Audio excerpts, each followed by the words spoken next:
Celluloid के सितारे।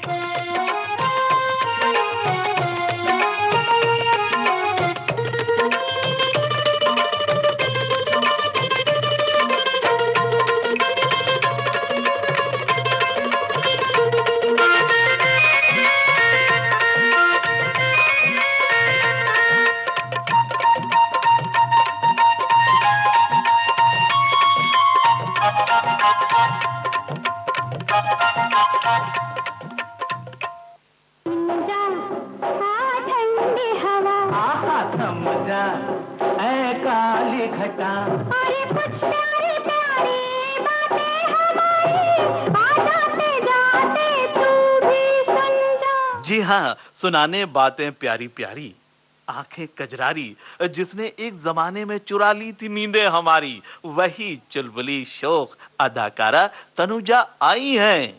आने से उठ के आए बाहर, जाने से उठ के जाए बाहर, बड़ी मस्तानी है मेरी महबूबा, मेरी जिंदगानी है मेरी महबूबा।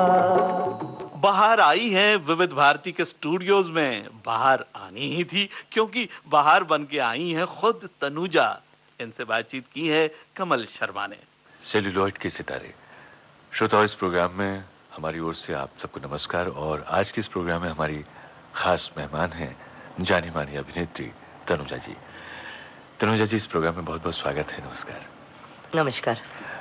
आपका ताल्लुक एक ऐसे परिवार से है जिसकी तीसरी पीढ़ी सिनेमा की सेवा कर रही है। बहुत उल्लेखनीय योगदान है आपका, आपकी बेटी का और आपकी माँ शोभना जी का। और मेरी बहन। जी हाँ, नूतन जी, बहुत बड़ी अदाकारा। नहीं, अच्छा। जी हाँ, बहुत बड़ी अदाकारा वो भी। तो आज आपकी बेटी जिस तरह से नाम कमा रही है, बहुत ही टैलेंटेड अभिनेत्री में उनका शुमार होता है। उनके बारे में जब लोग बात करते हैं, उनको अप्रिशिएट करते हैं, आपको कैसा लगता है? बहुत अच्छा लगता है। हर माँ को अच्छा ही लगता है ना, जब अपनी बच्चों का कोई प्रेज करे या उनको कहे कि बहुत अच्छे बच्चे हैं, बहुत अच्छा काम करते हैं, तो हर माँ को अच्छा ही लगेगा। तो वैसे मैं भी आम माँ हूँ। लेकिन जब आपने ये तय किया कि आपको फिल्मों में जाना है, तो आपकी माँ की क्या प्रतिक्रिया थी, क्या रिएक्शन? मैंने कभी तय नहीं किया था कि मुझे फिल्मों में जाना है। हाँ जी। ये बस हो गया। आपकी पढ़ाई लिखाई तो बाहर हुई, सिनेमा स्कूली कहाँ हुई तालीम आपकी? स्विट्जरलैंड में पढ़ी थी मैं। अच्छा, तो आपकी मदर ने एक फिल्म बनाई हमारी बेटी, जिसमें वो नूतन जी के लिए शायद वो फिल्म बनाई थी। उसमें भी शायद आपने फिल्म में काम किया था ना? हाँ, मैंने नूतन जी के बचपन का रोल किया था। अच्छा, और उसके बाद में नेक्स्ट फिल्म कौन सी थी आपकी? उसके बाद मैंने एक और बचपन में फिल्म की जिसका नाम था अंबर। वहाँ अच्छा। उसमें मैंने नरगिस जी के बचपन का रोल किया था। अच्छा। उसके बाद मेरे माँ ने कहा कि भाई बस हो गया, अभी आप जाओ पढ़ो। हम स्कूल चले गए। अच्छा। तो स्कूल जाने से पहले की बात थी ये। हाँ। और ये जो छबीली एक फिल्म बनाई थी आपकी माँ ने, वो उसका भी संगीत बड़ा बहुत। वो मेरे लिए बनाई थी। उन्होंने अच्छा। सोचा कि भाई एक पिक्चर हम बड़ी बेटी के लिए बनाए, एक पिक्चर छोटी बेटी के लिए बनाए। हाँ। सो ये छबीली जो थी वो लिखी गई थी मेरा कैरेक्टर, मेरा नेचर, मेरा सब कुछ लेके, जैसे मैं थी उस टाइम। और मैं स्कूल में थी उस वक्त, तो जब हॉलीडेज में आती थी तो शूटिंग करते थे उसका। तो उसको कुछ 2-3 साल लगे।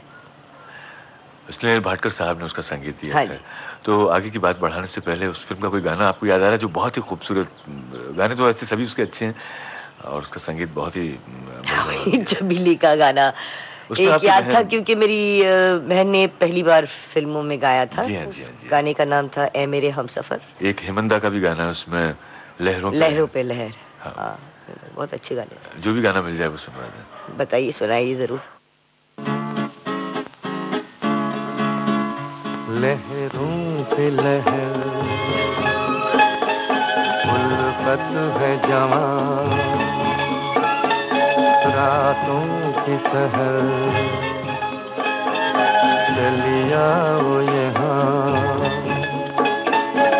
सितारे टिमटिमाते हैं, तू आजा आजा,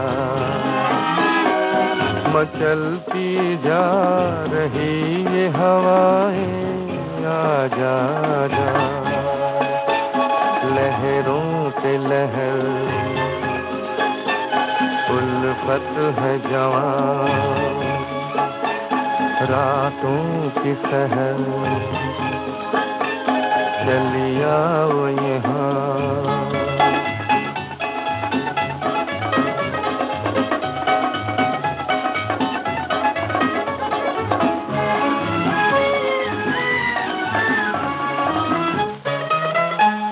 सुलगती चांदनी में थम रही है तुझ पे ये नजर, कदम ये किस तरफ बढ़ते चले जाते हैं बेखबर। जमाने को है भूले हम, चल दे साथ ये सफर। लहरों पे लहर उल्फत है जवां, रातों की सहर चलिया वो यहाँ। जो मेन कहें कि जिससे आपकी सही मायने में शुरुआत हुई, वो आप अपनी किस फिल्म को मानती हैं? मैं स्कूल से आई 1960 में, और उस वक्त मैंने 2 फिल्में इकट्ठे स्टार्ट की। वो थी शर्मा जी की, केदार शर्मा जी की हमारी याद आएगी, जी हाँ, जी हाँ, जी। और दूसरी एक थी मेम दीदी, अच्छा, जिसके डायरेक्टर थे ऋषिकेश मुखर्जी। तो केदार शर्मा साहब तो सुना कि बड़े ही स्ट्रिक्ट हुआ करते थे और डिसिप्लिन के मामले में खास तौर से उन्होंने राज कपूर साहब को नहीं बख्शा, तो आपके साथ उनकी मुझे तो बहुत बख्शते थे। मुझे, मेरे लिए तो 7 खून माफ थे उनके लिए, उनके हिसाब से। नहीं, वो बहुत अच्छे टीचर थे, बहुत ही। मैं I am grateful to that man, क्योंकि उन्होंने जो मुझे सिखाया वो आज तक मेरे जहन में है। आज तक मैं उसे यूज करती हूँ। जैसे उन्होंने बोला मुझे कि हाँ कहने के कुछ 25,000 तरीके हैं। मैंने कहा बाप रे, 25,000 तरीके हाँ कहने के, वो कैसे? तो फिर उन्होंने समझाया मुझे, और मैं समझ गई कि एक टोन होता है, जो वर्ड है वो टोन पे डिपेंड करता है, वो वर्ड पे डिपेंड नहीं। वर्ड की कोई अहमियत नहीं होती, वो जिस टोन से कहा जाता है वो टोन इम्पोर्टेंट होता है। तनुजा जी, आपकी स्कूली पढ़ाई बाहर हुई, स्विट्जरलैंड में हुई, और आपने जर्मन सीखी, फ्रेंच का नॉलेज आपको है, और अंग्रेजी पर तो अधिकार था ही। मातृभाषा इधर आपकी मराठी थी। हालांकि आपकी मदर का और बहन का रिश्ता जो है हिंदी सिनेमा से तो रहा ही परिवार का, लेकिन आपको उस समय हिंदी आती थी अच्छी खासी बोलने? हाँ, क्यों नहीं। अच्छा, हम स्कूलिंग 90% स्कूलिंग तो यहाँ की है। अच्छा। हालांकि इंग्लिश मीडियम में किए, लेकिन हर स्कूल में प्रारंभिक होता था, फिर वो कुछ हिंदी के 4-5 एग्जाम्स होते थे, वो तो करने ही पड़ते थे, whether you liked it or you didn't। So किए हम लोगों ने। एक बार देवनागरी स्क्रिप्ट पढ़नी आती है तो वो समझनी भी आती है। नहीं, आजकल के तो बहुत सारे लोग जो हैं फिल्म इंडस्ट्री के, तो रोमन में अपने डायलॉग याद। मैं तो अभी भी रोमन में लिखती हूँ। अच्छा। रोमन में लिखने से और देवनागरी पढ़ने में कोई ये नहीं है। It depends on what is easy for you. So मैं पढ़ती हूँ जरूर देवनागरी, लेकिन मुझे लिखने में इतनी फ्लुएंसी नहीं है। लेकिन भाषा जैसे कम्युनिकेट करने की चीज है, वैसी फिल्मों से भी तो हम बहुत सारी चीजें कम्युनिकेट करते हैं। और भाषा में मुझे कभी भी तकलीफ नहीं हुई। मैं भाषाएं पिकअप करती हूँ कानों से। कितनी भाषाएं आपको मालूम है? कौन कौन सी भाषाएं बोल सकती हैं? French, German, English, Bengali, Marathi, Gujarati, वाह वाह वाह, smattering of Punjabi, little bit of Sindhi, थोड़ी सी तमिल भी आती है, तो समझ में आता है थोड़ा थोड़ा सब कुछ। जिक्र आया था आपकी फिल्म हमारी याद आएगी, उसमें मुबारक बेगम ने एक बढ़िया गाना गाया और आप पे पिक्चराइज किया गया था, कभी तन्हाइयों में। कभी तन्हाइयों में वो आप ही पे पिक्चराइज किया गया। हाँ जी। उस गाने को आवाज देते हैं, फिर यादों का सिलसिला आगे बढ़ाते हैं।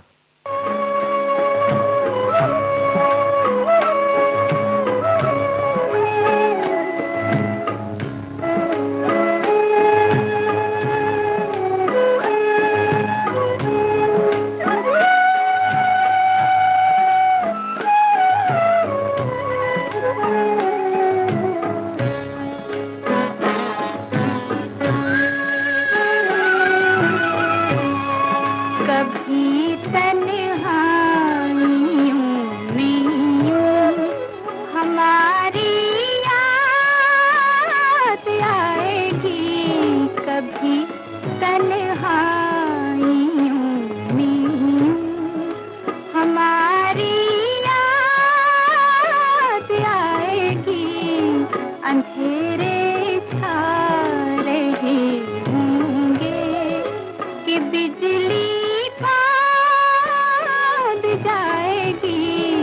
अंधेरे छा रहे होंगे।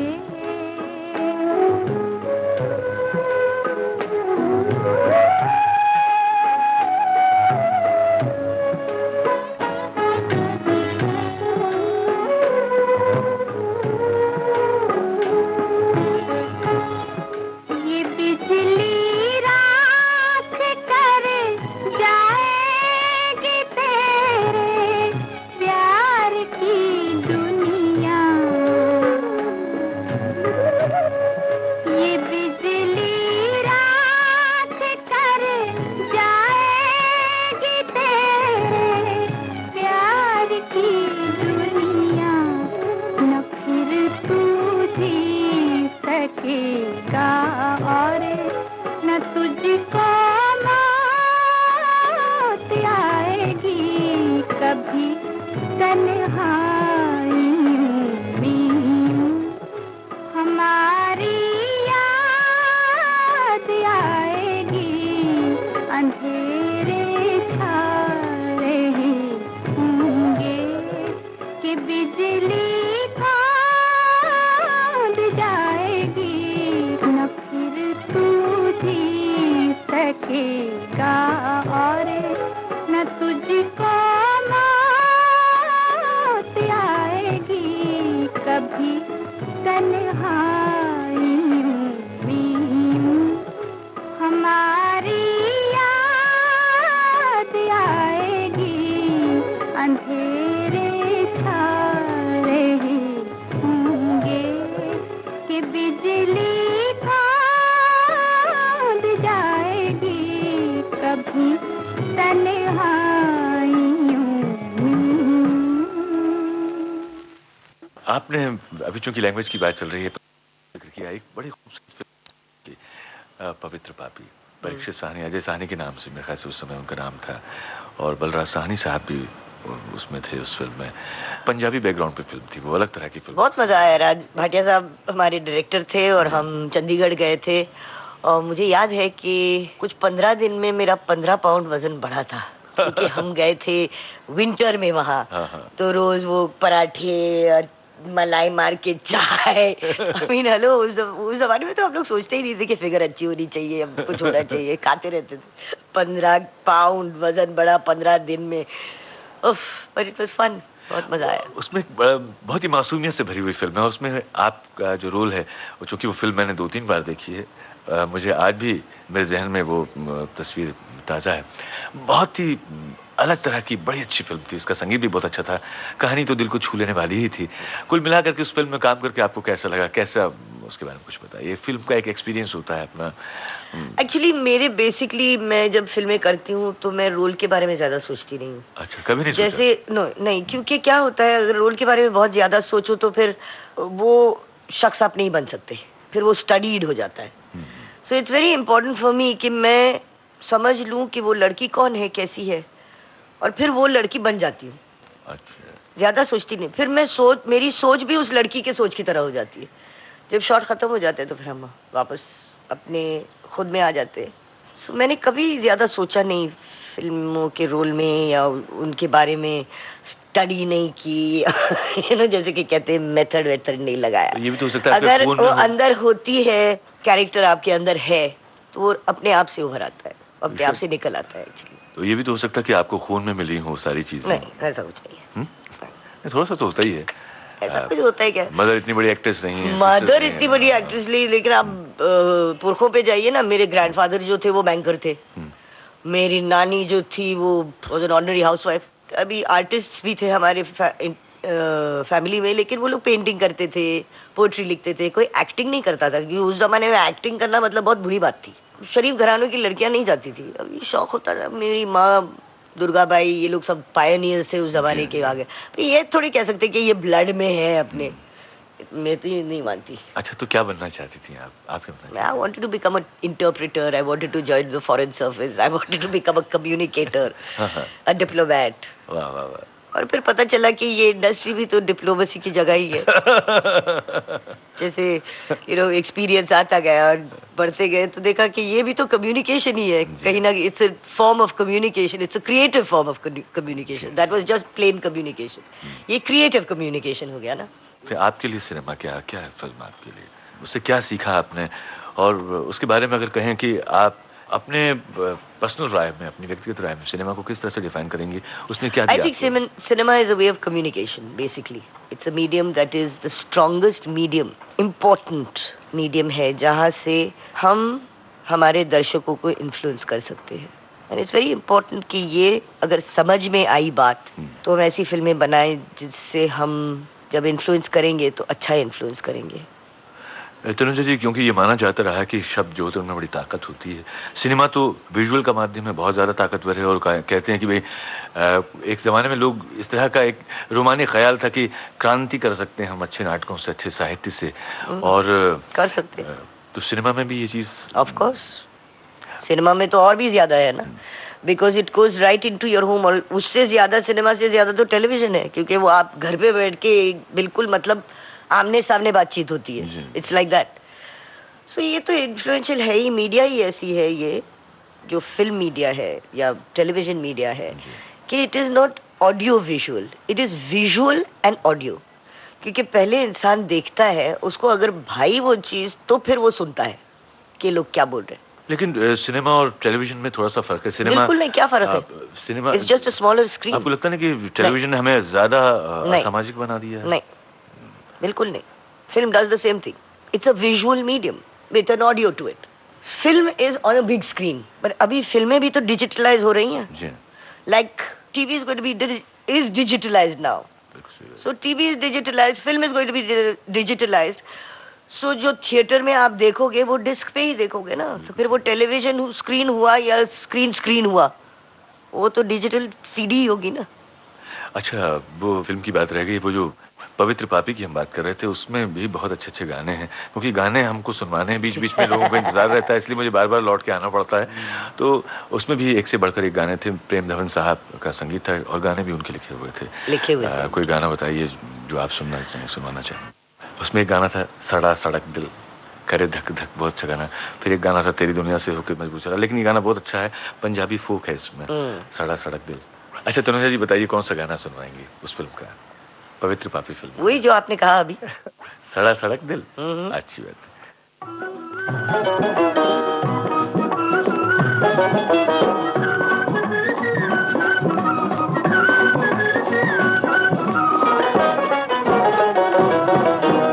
सड़ा सड़क दिल करे धक धक धक धक धक, सड़ा सड़क दिल करे धक धक, और खन के मोरा कंगना, बचपन बीता आई जवानी, छूट चला बुलका अंगना, सड़ा सड़क दिल करे धक धक धक धक धक।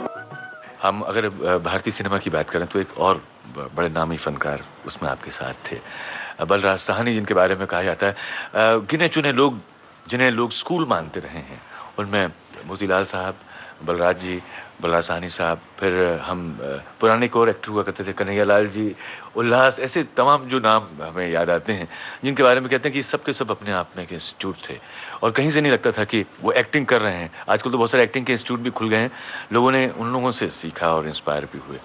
आपने उन्हें कैसा एक शख्स पाया, एक कलाकार कैसा पाया, उनके साथ कैसा अनुभव रहा आपका? उनके लिए तो मैं बच्ची थी और वो सब मेरे मम्मी के दोस्त थे, तो अच्छा बच्चा ये करो ये करो ये करो, इट वाज लाइक जैसे हम लोग फैमिली मेंबर्स हैं जी हाँ। और वो वाकई मेरे फादर की जगह पे थे, सो इट वाज। तो अब वहाँ भी सबकी लड़ी रहती होंगी एकदम, है? लड़ जाते हुए एकदम काम हाँ निकाल नहीं, दिया। वो माहौल ही ऐसा था फिल्म इंडस्ट्री में उस जमाने में कि हम लोग एक फैमिली बन जाते थे। आउटडोर चले गए, एक फिल्म बनाते थे तो एक फैमिली बन जाती थी। आज भी वही है, जब फिल्म बनाते हैं तो एक फैमिली बन जाती है, वो सब because its team work basically. Family की बात चली है और आपकी जो बड़ी बहन है जिनका नाम थी। मैं माफ़ी चाहूँगा उनसे, देखिए हम तो ये मानते हैं कि आर्टिस्ट जो होते हैं वो हमेशा हमारे बीच मौजूद रहते हैं और नूतन जी के बारे में उनसे आपका एक क्वेश्चन। देखिए एक जो बाहर जो तस्वीर आती है वो एक एक्ट्रेस की है, लेकिन घर में वो दो बहनें हैं, दो सहेलियां भी होती हैं, उनके साथ कैसी केमिस्ट्री थी आपकी? मेरे से नूतन जी कुछ 7.5 साल बड़ी थी, हाँ। तो इतना नजदीकी रिश्ता नहीं था, लेकिन फिर भी मेरी एक छोटी बहन थी, फिर मेरा एक छोटा भाई था, तो हम तीनों इकट्ठे थे और नूतन जी बड़ी बहन थी। तो आपने तब से पार्टीबाजी शुरू कर दी थी ऐसा? नहीं, ऐसा कुछ नहीं है, लेकिन शी वाज लाइक ताई, बिग सिस्टर। तो एक कुछ और सा होता था कि भाई वो बड़ी बहन है, वो फिल्म स्टार है, हम लोग तो स्कूल में थे अच्छा। उस जमाने में, so it was a big gap. फिर बाद में जैसे हम बड़े होते गए वैसे नजदीक थोड़े आते गए, तब तक उनकी शादी हो गई। कोई यादगार घटना उनसे जुड़ी हुई जो? There was a lot of family like things which is not really to be talked about because it is all over now. वो चली गई हैं और उनके बारे में अभी क्या बोलूं। She was a wonderful person with a good sense of humor. Amazing actress थी, उनको पहले से ही शौक था। जी जी। और उनसे एक चीज मैंने जरूर सीखी कि अगर लगन लगाओ और उस रोल को समझो अंदर से, तो it will be the best performance that you give. आप उनकी किस फिल्म को बहुत अच्छी, उनकी एक माइलस्टोन के रूप में उनकी एक्टिंग के, यूं तो उनकी हर सब फिल्में, मतलब हर फिल्म अलग थी, हर फिल्म में उनका जो एक अभिनय था वो अलग था, वो अपने अपने कैरेक्टर के हिसाब से। And most of the characters जो उन्होंने प्ले किए वो काफी सोम्बर थे, लेकिन मुझे सबसे अच्छी उनकी फिल्म लगी थी वो एक राज कपूर के साथ थी जो पीएल संतोषी ने डायरेक्ट की थी, और वो थी दिल ही तो है। और उसमें हर सेंस ऑफ ह्यूमर जो वो एक्चुअली थी, मतलब घर में you could see that little twinkle in her eye, वो इतनी सीरियस नहीं थी वैसे, so you could see that fun. Paying guest में भी उनका ये चुलबुलापन हमें नजर आता है थोड़ा सा, लेकिन वो दिल ही तो है में बहुत ज्यादा। तेरे घर के सामने, तेरे घर के सामने, जी जी। वो दो जो देव साहब की और एक राजी की फिल्म थी, उनके साथ बहुत ही अच्छा था। तो दिली तो एक कव्वाली मुझे याद आती है, निगाहें मिलाने को जी, बहुत ही अच्छा था वो। It was fabulous that song. Roshan साहब का संगीत है शायद, तो कव्वाली हो जाए पहले। हाँ जरूर।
महफिल में कहे या न कहे, बस गया है कोई इस दिल में, कहे या न कहे, कहे या न कहे। निगाहें मिलाने को जी चाहता है, निगाहें मिलाने को जी चाहता है, ओ निगाहें मिलाने को जी चाहता है, दिलो जान लुटाने को जी चाहता है, दिलो जान लुटाने को जी चाहता है।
मनाने में लज्जत वो पाई, किसी के मनाने में लज्जत वो पाई कि फिर रूठ जाने को जी चाहता है, कि फिर रूठ जाने को जी चाहता है, मेरा रूठ जाने को जी चाहता है, दिलो जान लुटाने को जी चाहता है।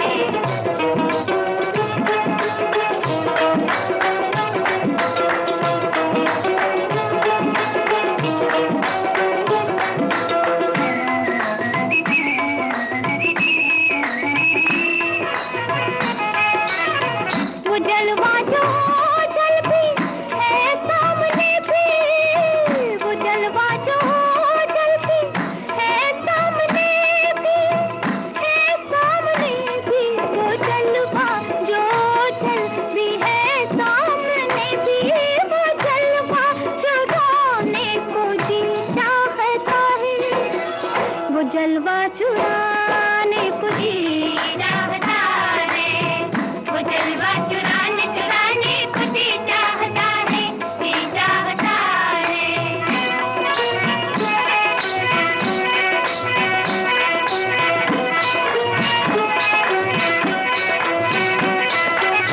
वो जलवा चुराने को जी चाहता है, वो जलवा चुराने को जी चाहता है। ओ जिस घड़ी मेरी निगाहों को तेरी दीद हुई, वो घड़ी मेरे लिए ऐश की तमहीद हुई, जब कभी मैंने तेरा चांद सा चेहरा देखा, जब कभी मैंने तेरा चांद सा चेहरा देखा, ईद हो या के ना हो मेरे लिए ईद हुई, ईद हो या के ना हो मेरे लिए ईद हुई।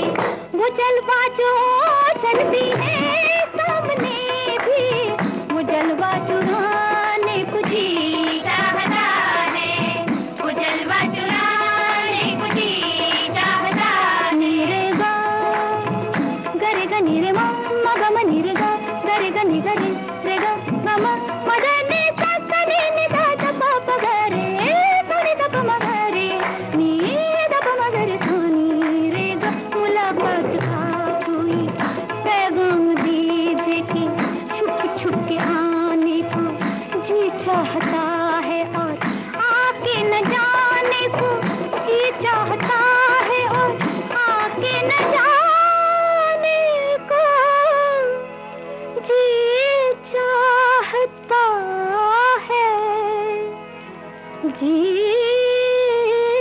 चाहता है। निगाहें मिलाने को जी चाहता है, निगाहें मिलाने को जी चाहता है। इस समय आपने ट्यून किया है विविध भारती का प्रोग्राम सेल्यूलॉइड के सितारे। सितारा हैं तनुजा। आपसे बातचीत कर रहे हैं कमल शर्मा। उनकी एक फिल्म बंदिनी, उनकी बहुत ही एक अलग तरह की फिल्म थी। मैं तुलसी तेरे आंगन की अद्भुत फिल्म थी। फिर एक फिल्म मुझे बहुत बाद में देखने को मिली, कर्मा, जिसमें उनको बोलने को ही नहीं मिला, लेकिन वो सारे एक्सप्रेशन जो हैं वो खामोशी से, चूंकि उनको गूंगा बना दिया गया है, वो आवाज़ चली जाती है सदमे से, तो वो बिल्कुल उस तरह से वो बोलती हैं, इशारे से सारी बात कहती हैं। तो उनसे और क्या सीखा आपने? ऐसी कोई बात पिन पॉइंट नहीं कर सकते, क्योंकि हर आर्टिस्ट जो होता है वो अपने अपने ढंग से अडेप्ट करता है जो कुछ भी सीखता है। जैसे मैंने आपको पहले भी बताया कि अगर आप थोड़ा सा कंसंट्रेट करो और वो कैरेक्टर आपके अंदर है, आपको ऐसा फील होता है कि ये कैरेक्टर आपके अंदर है, आप अपने इंस्टिंक्ट के हिसाब से जाइए। अगर वो है कैरेक्टर आपके अंदर, तो you will get under the skin of the character automatically, and then you will do, आप करोगे जो कुछ आपको करना है। अच्छा, उनके साथ कभी आप बहन के साथ बाजार जा रहे हैं शॉपिंग करने? नहीं यार, मेरी बहन बहुत फेमस थी। अगर उसके साथ बाजार जाती तो मेरे को जो चीज 10 रुपए में मिलती है वो 100 रुपए बोल देते और फिर देना पड़ता, क्योंकि मेरी बहन बहुत बड़ी एक्ट्रेस थी। लेकिन हम भी जिनसे बात कर रहे हैं वो भी अपने जमाने की एक नामी एक्ट्रेस रही। अपनी जो एक ऐसी फिल्म जिससे आपको पहचान मिली, वो किस फिल्म को मानती हैं? आपको लगता है कि इसने आपको एक पहचान दी? एक्चुअली हिंदी में प्रैक्टिकली करियर के एंड के आसपास वन वाज जीने की राह, जी। फिर हाथी मेरे साथी, मेरे जीवन साथी। मेरे जीवन साथी। पर actually recognition as an artist, हाँ। जिसको आप कहते हैं, जब मैंने बंगाली फिल्में शुरू की 1962 में, वहां जाके मुझे एक दर्जा मिला जहाँ कि मुझे ऐसे लगा कि हाँ भाई ठीक है, I am a good actress, I am not bad, कि मैं ये भी कर सकती हूँ और वो भी कर सकती हूँ। तो उन्होंने मुझे क्या कहते हैं, बंगाली फिल्मों ने दरवाज़ा खोला उन्होंने मेरे लिए, और मुझे देखा है कि भाई इस दरवाजे के पीछे भी, और ये दरवाज़ा खोलो, इस पे भी कुछ है। सो मैंने बंगाली फिल्में काफ़ी की और उसमें मुझे अलग अलग रोल मिले, तो एक अप्रिसिएशन हुआ कि मैं किस गहराई की एक्ट्रेस हूँ। वहाँ आपने किन किन कलाकारों के साथ में, वहाँ के जो स्थापित लोग मैंने थे? उत्तम कुमार के साथ किया। पहली पिक्चर तो उत्तम कुमार के साथ थी। कौन सी थी? उसका नाम था देवानेवा, जी। और बहुत अच्छा म्यूजिक था, श्यामल मित्रा का म्यूजिक था, उन्होंने गाने गाए थे। तभी बांग्ला आती थी आपको अच्छी खासी, उस पर अधिकार था आपका बांग्ला पर? नहीं, बांग्ला उस जमाने में तो बिल्कुल नहीं आती थी। हाँ, लेकिन शौक था हाँ। भाषाओं का, तो I picked up Bengali pretty quickly. वैसे भी पूरा बांग्ला साहित्य, अगर उसकी बात करें, संगीत की बात करें, वैसे वो बहुत ही समृद्ध धरती है। वो भी बहुत नामी लोग आए जिन्होंने हमारे पूरे लिटरेचर को बहुत ज़्यादा समृद्ध किया है। वहाँ और किन किन निर्देशकों के साथ, अगर डायरेक्टर्स की बात करें तो निर्देशक कौन कौन थे जिनके साथ काम करने का मौका मिला? मैंने तपन सिन्हा के साथ एक फिल्म की जो कि बहुत ही कंट्रोवर्शियल फिल्म थी, but it was a good film. It was called अदालत एक में, मींस मतलब होता है अदालत में एक लड़की। अदालत और एक लड़की। अदालत और एक लड़की। So it was about a school teacher who gets gang raped by 4 boys, and how वो कैसे लड़ती है, कोर्ट में लड़ती है, और एक एक्स पुलिस ऑफिसर होता है, वो उसको मदद करता है। It was very interesting subject. Tapan Sinha ji ने डायरेक्ट की थी। आपकी एक और बहुत अच्छी फिल्म आई थी जो मेरे ख्याल से 70s के आसपास, अनुभव, जिसमें संजीव कुमार साहब थे और दिनेश ठाकुर थे। पूरी फिल्म का मूड बड़ा अलग तरह था। बासु भट्टाचार्य साहब ने उसको डायरेक्ट किया था, और थोड़ी सी सीरियस किस्म की ऑफबीट फिल्म थी, लेकिन फिल्म बड़ी संजीदा थी, और उसमें कुछ बात थी उसमें खास उससे। हाँ, क्योंकि उस प्रकार की फिल्म बनाई नहीं थी किसी ने ना। Talking about husband wife relationships, ये एक ऐसी चीज है हिंदुस्तान में जो हम लोग डिस्कस नहीं करते। डिस्कस करना आवश्यक है, लेकिन करते नहीं। आजकल तो करते, वो अलग बात है, लेकिन उस जमाने में करते नहीं थे। तो it was a different kind of a film and it was good. उस फिल्म में भी कुछ एक बड़े अच्छे गाने हैं। गीता जी ने बहुत आखिरी के अपने जो बहुत अच्छे गाने, कानू रॉय म्यूजिक डायरेक्टर थे उसके, और गीता जी ने लास्ट गाया था अनुभव के लिए मेरे ख्याल से। उसका कोई गाना आपको याद आता है? आता तो है, लेकिन हम सुनवाएंगे क्योंकि हमारे पास तो रिकॉर्ड है उसका। हाँ, तो आप सुनाइए। सब गाने अच्छे थे उसमें, 2-3 ही गाने थे। हाँ जी, लेकिन वो सब गाने अच्छे थे। आइए सुनते हैं। मेरा दिल जो मेरा होता, पलकों से पकड़ लेती,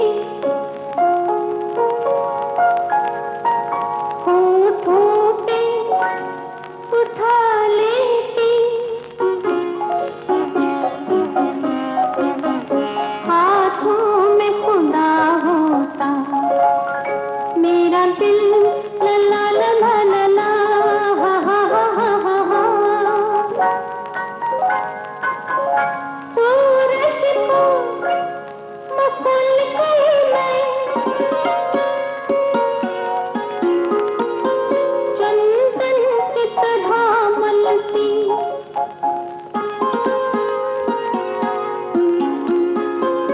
सोने का बदन लेकर कुंदन की तरह जलती,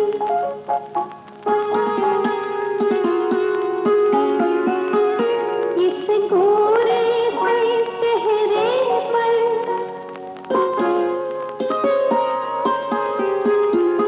आईना फिदा होता, मेरा दिल ला ला ला ला ला ला, हा हा हा हा हा हा।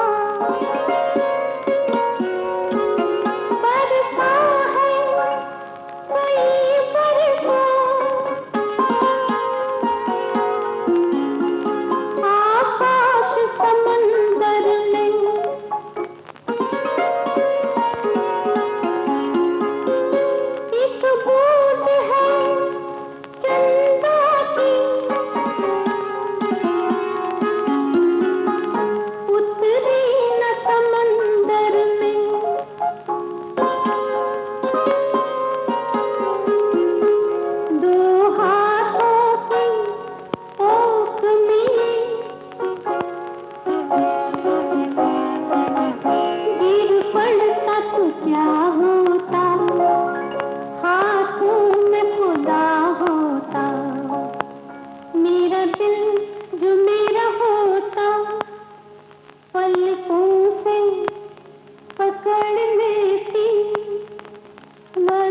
मेरे जीवन साथी, हाथी मेरे साथी और जीने की राह। हाँ, तीन फिल्में होगी ना। एक में तो आप जीने की राह में जितेंद्र जी थे शायद आपके साथ में। जीने की राह एक ऐसी फिल्म थी जो बहुत अहमियत रखती है मेरे लिए, क्योंकि ये 1966 की बात है। मेरा एक एक्सीडेंट हुआ था, एक आदमी मर गया था, तो बहुत पब्लिसिटी दी लोगों ने। ट्रूली एन एक्सीडेंट, केस चली, I paid whatever had to pay, did my time. और उस जमाने में कोई भी प्रोड्यूसर मेरे पास नहीं आया था, क्योंकि उनको मालूम नहीं था कि मैं जेल जाऊंगी या नहीं जाऊंगी या क्या होगा रिजल्ट उसका। उस जमाने में प्रसाद जी मेरे पास आए, एलवी प्रसाद, और उन्होंने कहा, Tanu, I want you to work in my film. And I was so grateful to that man, because at that time जब इंसान की पूरी मतलब एक सेल्फ कॉन्फिडेंस जो है वो खत्म हो जाता है, क्योंकि all producers just, even if the films that I had on hand were not shooting, so I didn't know whether they were going to go ahead or not. So he had that confidence in me that it would work. उन्होंने मुझे ये film दी और immediately shooting start किया, और जैसे ही shooting start किया 67 में shooting start किया, और 68 दिसंबर में मुझे वो all clear मिला कि मेरा केस भरना था वो भर दिया था, सब कुछ ठीक हो गया था। लेकिन एक सपोर्ट जिसे कहते हैं कि ऐसे मौके पे जो लोग, for me he was an amazing man. और जीतू और मैं, लाइक हम लोग, जीतू उनका बेटा था, मैं उनकी बेटी थी, तो this was how it was. तो इस बार चूंकि उनका जिक्र चला है एलवी प्रसाद साहब का, और एक बड़ी यादगार घटना भी आपने बताई है, उस फिल्म का कोई गाना हम अपने श्रोताओं को सुनवाते हैं। सुनो एक तराना नया एक फसाना कि आंगन में मेरे सवेरे सवेरे।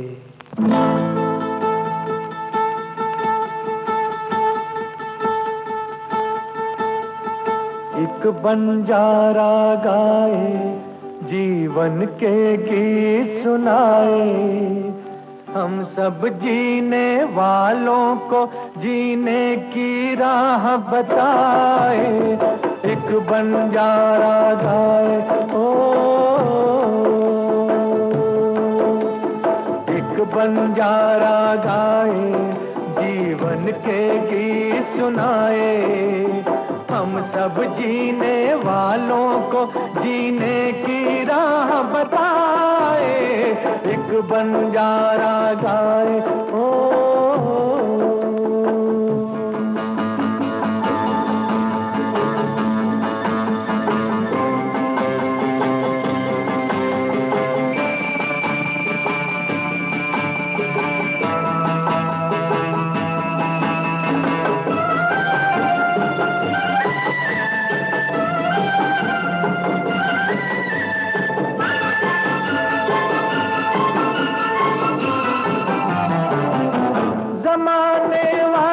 किताबें गम में खुशी का कोई फसाना ढूंढो। जमाने वालों किताबें गम में खुशी का कोई फसाना ढूंढो। अगर जीना है जमाने में तो हंसी का कोई बहाना ढूंढो।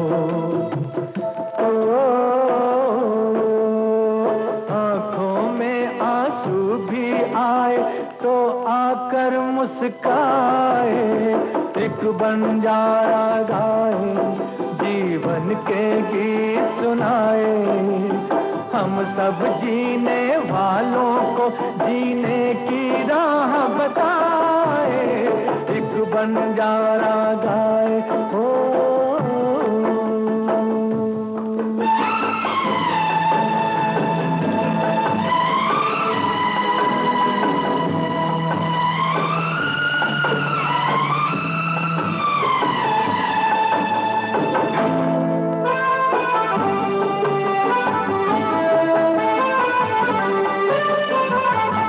सभी का देखो नहीं होता है नसीबा रोशन सितारों जैसा। सभी का देखो नहीं होता है नसीबा रोशन सितारों जैसा। सयाना वो है जो पतझड़ में भी सजा ले गुलशन बहारों जैसा।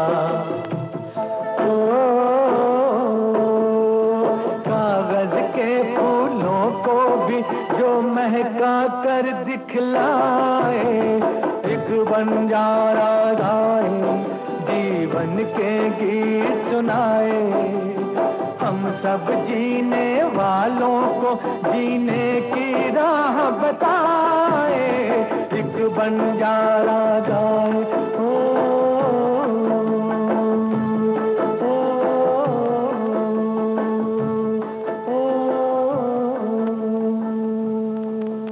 अच्छा ये बताइए, आपने इतनी फिल्मों में काम किया, लोग आपकी फिल्में देखते हैं, आपकी फिल्मों के गाने सुनते हैं, आप अपनी फिल्मों के गाने सुनती है कि नहीं सुनती घर में? नहीं, अभी जाके मैं रेडियो सुनती हूँ। कभी अपनी फिल्में देखी हैं घर में? नहीं। शौक ही नहीं, अपनी फिल्में देखने का शौक नहीं। तो आपको बिकॉज जब मैं अपनी फिल्में देखती हूँ ना तो मुझे ऐसे लगता है ये ऐसा अच्छा, ये ऐसा किया होता तो अच्छा होता, ये ऐसा किया तो बहुत ज्यादा क्रिटिसिज्म होता है, तो फिर मुझे अच्छा नहीं लगता, फिर I come out feeling very depressed. अपनी बेटियों की फिल्म, बेटे अच्छा, उनका कोई क्या रिएक्शन है? कभी उन्होंने आपकी फिल्म पे कभी कोई कमेंट किया कि मम्मी आपने इसमें इतना? पुरानी एक दो फिल्में देखी, उसके बाद जब बाद में शुरू किया, बोले नहीं मम्मी हमको नहीं देखने का है, you are too much, you cry too much mummy, वो भी खुद रोती थी, फिर बंद कर दिया देखना। एक फिल्म मुझे याद आती है, वो कॉमेडी अफेयर्स पे थी, दो दूनी चार, किशोर दा के साथ। No, he was a very wonderful person actually, बहुत अच्छे थे वो। एक ऐसे, वो भी मूडी थे। एक दिन हम लोग शूटिंग कर रहे थे दो दूनी चार की, तो आए सेट पे, देर से आए, मेरे बाजू में बैठे, कैसी है तनु? ऐसे मैं ठीक हूँ। क्यों देर से आए? बोले क्या है, वो प्रॉब्लम है घर में।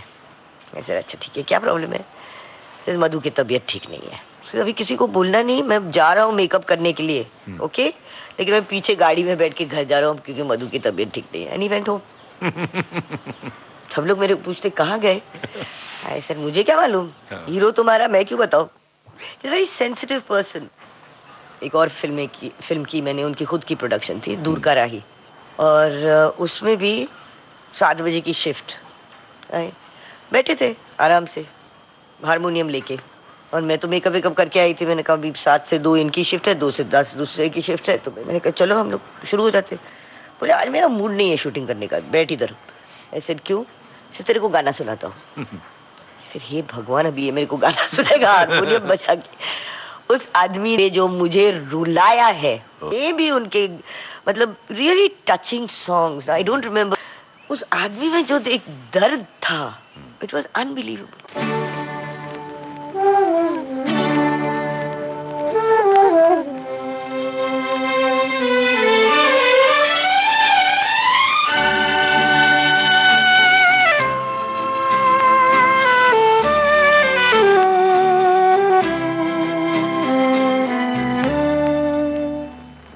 तेरी दुनिया से होके मजबूर चला मैं, बहुत दूर बहुत दूर बहुत दूर चला तेरी दुनिया से होके मजबूर चला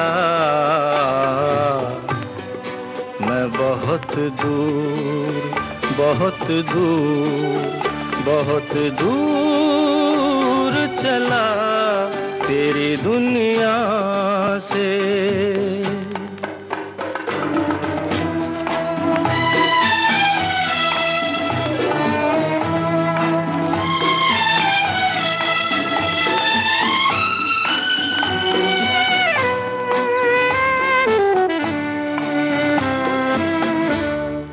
इस कदर दूर के फिर लौट के भी आ न सकूं, ऐसी मंजिल पे जहां खुद को भी मैं पा न सकूं।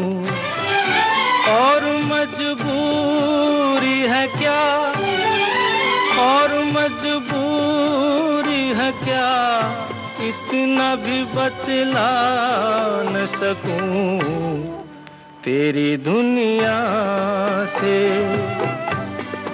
होके मजबूर चला बहुत दूर, बहुत दूर, बहुत दूर चला तेरी दुनिया से।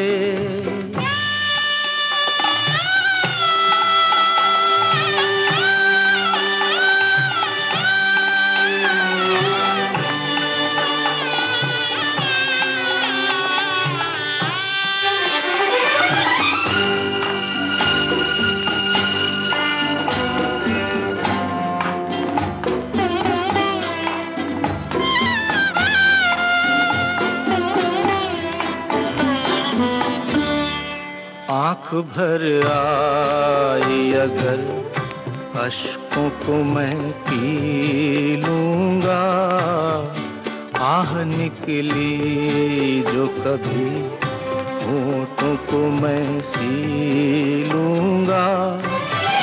तुझसे वादा है किया, तुझसे वादा है किया, इसलिए मैं जी लूँगा तेरी दुनिया से।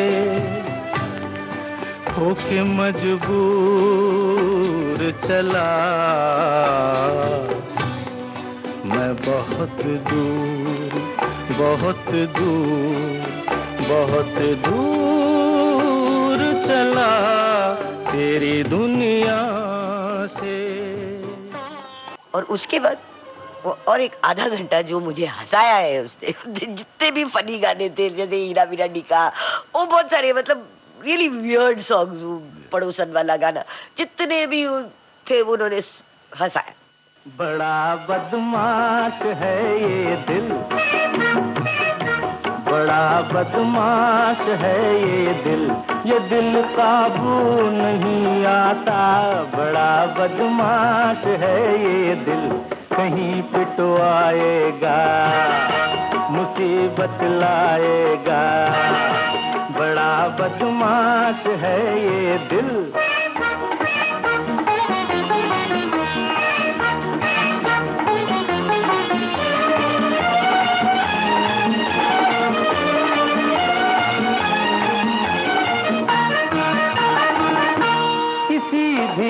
खूबसूरत को कहीं भी देख लेता है,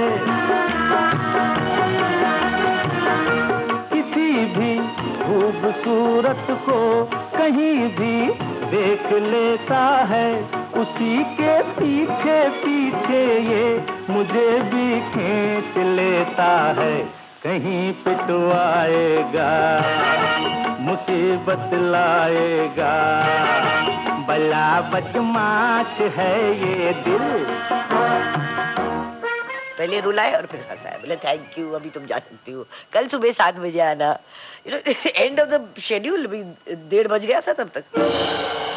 ईना मीना डीका डाइटा मैनिका माका नाका नाका टीका पीका रिका ईना मीना रिका डीका डे डाइटा मैनिका माका नाका टीका पीका रोला रिका राम पम कोच राम पम कोच।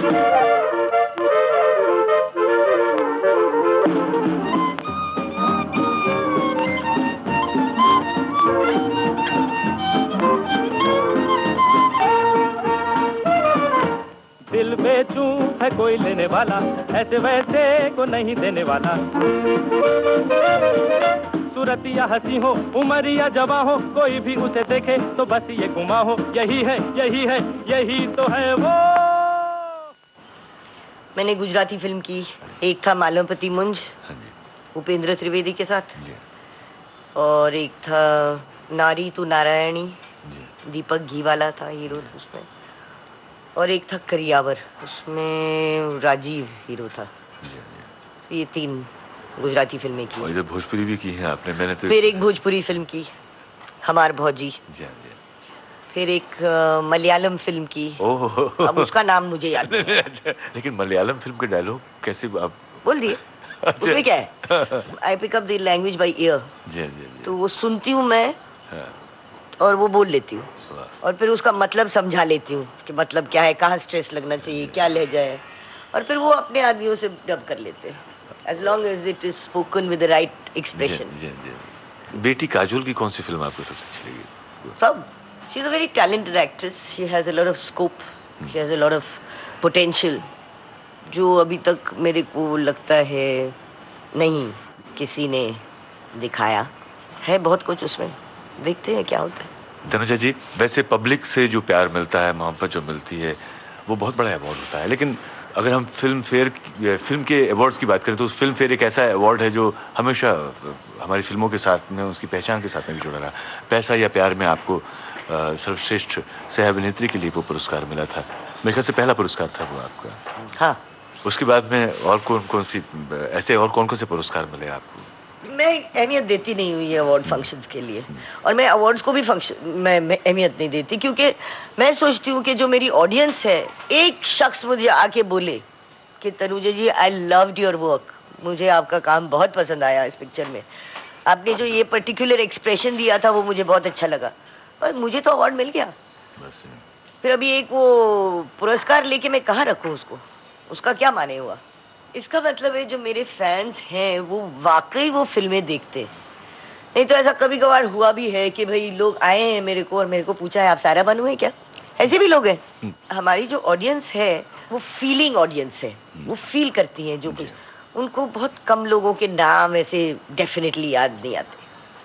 अच्छा, जो हमारी हिंदी फिल्में हैं हॉलीवुड की सिनेमा से बहुत अलग तरह से हैं। यहाँ सिनेमा, उसमें गाने हैं, इमोशंस हैं। आपको क्या लगता है हमारी सिनेमा की सबसे बड़ी खासियत क्या है? इंडियन सिनेमा की अगर हम बात करें, उसकी सबसे बड़ी खासियत क्या है? गाने, म्यूजिक। बिकॉज आवर कंट्री, हमारी जो कंट्री है, हमारा जो कल्चर है, it's based on music, and for us all Indians music is very important. It is the song of the soul that is important. इसलिए तो हम लोग रेडियो सुनते हैं, आपके गाने सुनते हैं, आप जो बजाते हैं वो। अच्छा तनुजा जी, एक फिल्म एक्टर हैं धर्मेंद्र, उनका जिक्र। किसका? धर्मेंद्र साहब का। धर्म जी। हाँ, मेरे प्राजी है वो। ਤੁਹਾਡੇ प्राजी? अच्छा जी, कोई वन एंड ओनली प्राजी ਤੁਸੀਂ इन द फिल्म इंडस्ट्री। नहीं, ਤੁਹਾਨੂੰ कोई वाकया याद होवे तो फिर ਤੁਸੀਂ ਦੱਸੋ ਸਾਨੂੰ। ऐसा कुछ नहीं है, but he such a sweet heart. वो इतने अच्छे आदमी है, मैं क्या बताऊं। I could not have hoped for a better brother. उनके साथ कौन सी फिल्मों में काम किया आपने? मैंने उनके साथ दो चोर में काम किया, हाँ। इज्जत में काम किया, पिक्चर है। इज्जत वही जिसमें जयललिता भी? हाँ, जयललिता थी उसमें। वो उनका डबल रोल था धर्म जी का अच्छा। उसमें। Is a wonderful person. के जैसे हैंडसम कोई भी नहीं है। मुझे याद है जब वो पहले इंडस्ट्री में आए, वो फिल्म फेयर कॉन्टेस्ट के थ्रू आए थे, तो हम लोग ने all the young actors of the Indian screen, हम लोग सब ने एक पार्टी रखी थी पवाई में।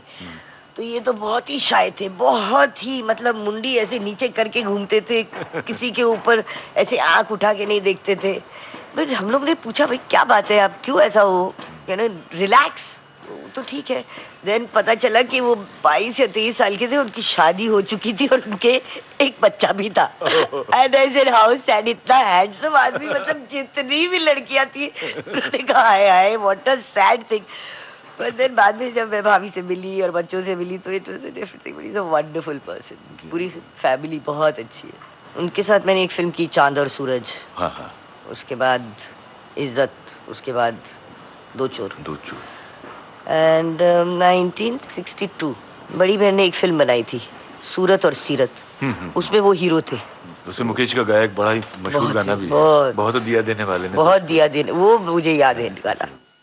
बहुत दिया देने वाले ने तुझको, बहुत दिया देने वाले ने तुझको, आंचल ही न समाए तो क्या कीजिए।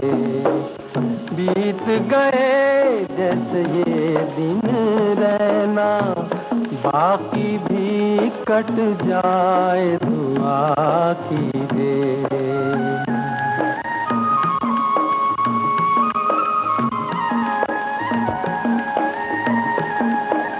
जो भी दे दे मालिक तू कर ले कबूल,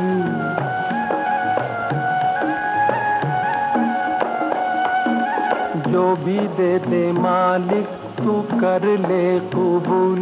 कभी कभी कांटों में भी खिलते हैं फूल, वहाँ देर भले है अंधेर नहीं, घबरा के यूं गिला मत कीजिए, बहुत दिया देने वाले ने तुझको, आंचल ही न समाए तो क्या कीजिए।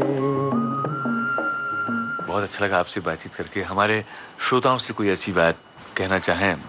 ये जो हमारे श्रोता हैं वो आपके फिल्मों के दर्शक भी रहे हैं, तो एक मौका मिला है, कोई बात ऐसी उनके साथ में जो आप शेयर करना चाहें, कहना चाहें? मैं सिर्फ इतना ही कहना चाहूंगी कि आप रेडियो सुनते रहिए, सबसे वंडरफुल चीज है ये। और कहीं भी दुख हो या दुख में सुख में सब में काम आता है। हवाओं पे लिख दो हवाओं के नाम, हवाओं पे लिख दो हवाओं के नाम, हम अनजान परदेसियों का सलाम, हवाओं पे लिख दो। सेल्यूलॉइड के सितारे, इस कार्यक्रम में आज आप सुन रहे थे अभिनेत्री तनुजा से कमल शर्मा की बातचीत। इस कार्यक्रम को तैयार करने में हमें तकनीकी सहयोग मिला श्री भांगरे और प्रदीप शिंदे से, और इस कार्यक्रम की प्रस्तुतकर्ता थी कल्पना शेट्टी। सेल्यूलॉइड के सितारे।